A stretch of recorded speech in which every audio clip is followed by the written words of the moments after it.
Good morning students. Now we will start standard 9 motion chapter का rate of change of velocity topic. Students, पहले हम पढ़ चुके हैं uniform and non uniform motion पढ़ चुके हैं। यूनिफॉर्म में क्या होता है?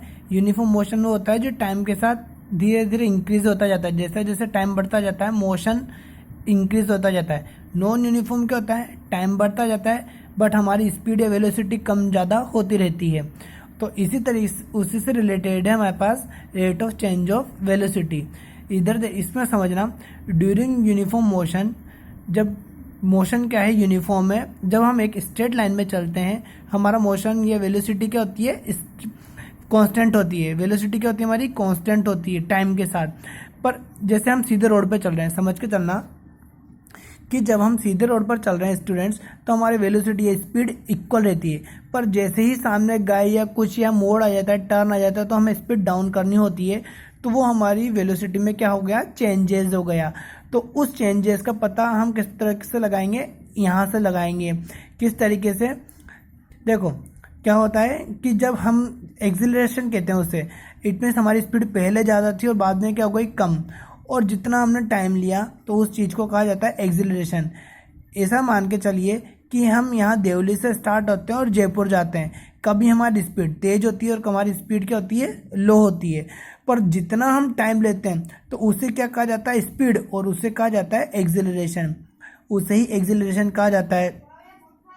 ओके, तो एक्सीलरेशन क्या होता है? Change in velocity upon time taken, कि कितना टाइम लिया जा रहा है। इफ वेलोसिटी ऑब्जेक्ट की इनिशियल, यानी कि घर से हमने गाड़ी उठाई, इनिशियल वेलोसिटी जो भी थी हमारी 0, 1, 2, धीरे धीरे फाइनल वेलोसिटी तेज हुई और हमने टाइम कितना हुआ, तो इसे कहा जाता है एक्सीलरेशन। क्या कहा जाता है? इसे एक्सीलरेशन।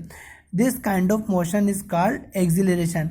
एक्सीलरेशन पॉजिटिव होता है जब हम डायरेक्शन बढ़ते जाते हैं धीरे धीरे। ओके, जैसे जैसे हमारी डायरेक्शन की तरफ हम बढ़ते जाते हैं तो क्या होता है? ये पॉजिटिव होता जाता है। पर जब हम रुकने की कंडीशन में आ जाते हैं, जैसे हम टारगेट पर पहुंच गए, तो उस दौरान नेगेटिव हो जाता है एक्सीलरेशन।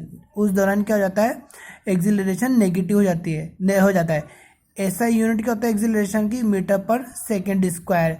ये सभी आपको जब में चैप्टर कंप्लीट होगा तो नोट्स प्रोवाइड करवाए जाएंगे, उन सब में ये सब कुछ चीज़ें आप लोगों को आ जाएगी। ओके स्टूडेंट्स, तो ये हमारा था rate of change of velocity. इसके बाद हम मोशन के डिस्टेंस टाइम ग्राफ पढ़ेंगे। अब हम देखेंगे distance time graph.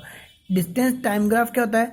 It means हमारी जो स्पीड है डिस्टेंस टाइम के कल धीरे धीरे बढ़ती जाती है। तो इस तरह के जो ग्राफ बनते हैं ये होते हैं डिस्टेंस टाइम ग्राफ। ये यूनिफॉर्म मोशन के लिए है, यानी कि जैसे जैसे टाइम इंक्रीज हो रहा है वैसे वैसे ही हमारी स्पीड भी क्या हो रही है? इंक्रीज हो रही है। देखिए, जब हम जीरो पर थे तो टाइम जीरो पर है, हमारी स्पीड जीरो है। जैसे ही टाइम इंक्रीज हुआ हमारी स्पीड बढ़ रही है। फिर टाइम इंक्रीज हो रहा है तो हमारी स्पीड धीरे धीरे बढ़ती जा रही है। और जब टाइम 60 पर आया तो हमारी स्पीड कितनी हो गई? 40 किलोमीटर पर आवर हो गई। तो ये था uniform motion. Distance time graph uniform motion के लिए। ओके, और ये जो डायग्राम हम देख रहे हैं सामने, ये है हमारे पास नॉन यूनिफॉर्म के लिए। इट मीन्स जब टाइम जीरो था तो स्पीड जीरो, फिर हमारी स्पीड टाइम 2 मिनट हुए, हमारी स्पीड बढ़ी धीरे धीरे और एकदम से फिर हमारी स्पीड बढ़ जाती है। टाइम के साथ साथ हमारी स्पीड एकदम से बढ़ जाती है कुछ इस तरीके से। तो ये होता है डिस्टेंस टाइम ग्राफ ऑफ और एक कार या साइकिल, गाड़ी जो भी है, बाइक, नॉन यूनिफॉर्म स्पीड के लिए। ये है नॉन यूनिफॉर्म के लिए।